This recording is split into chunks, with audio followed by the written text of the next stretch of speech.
Welcome back. As the election looms closer, you may be noticing more calls, emails, ads, and wrapping up this year, political texts. Liz McLaughlin shows us how they got your number and how you can opt out.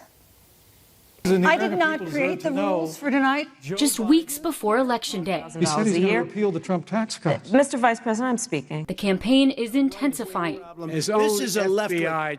This is a left-wing problem. And so are efforts to reach voters digitally. If there's a screen in front of you, the campaigns are going to use it to reach out to you, whether it's television, whether it's social media, right through your telephone and text messages.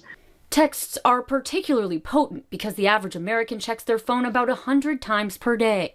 So local and national campaigns are increasingly relying on texts to get the message out. I get them like maybe 2 times a week. They're kind of annoying. Some are even calling this year the texting election.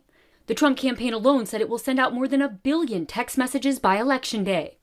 Now texts from both political parties are flooding phones for voters who never signed up to receive them. So unfortunately, at some point, you probably unwittingly gave up your information.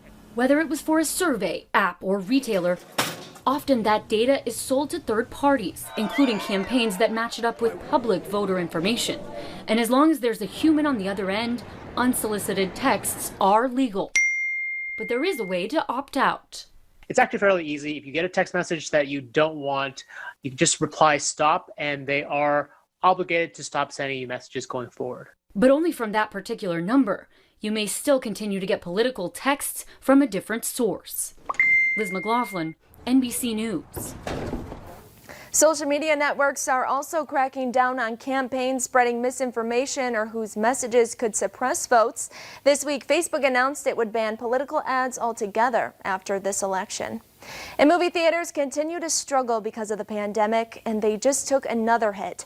Disney says Pixar's animated film Soul will skip theaters altogether instead of releasing it directly to customers on Disney Plus on Christmas Day. Hollywood studios have delayed film after film, even as theaters try to reopen. Just last week, the James Bond film No Time to Die was pushed back from its scheduled release next month.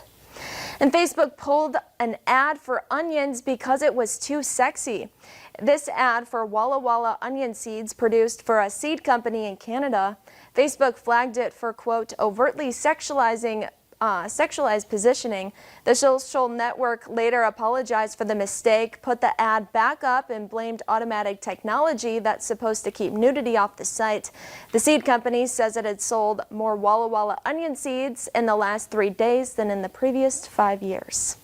And a new treatment for COVID-19 is causing a ton of buzz online. But does the hype live up to the reality? We'll show you the science next on Valley News Live at 4.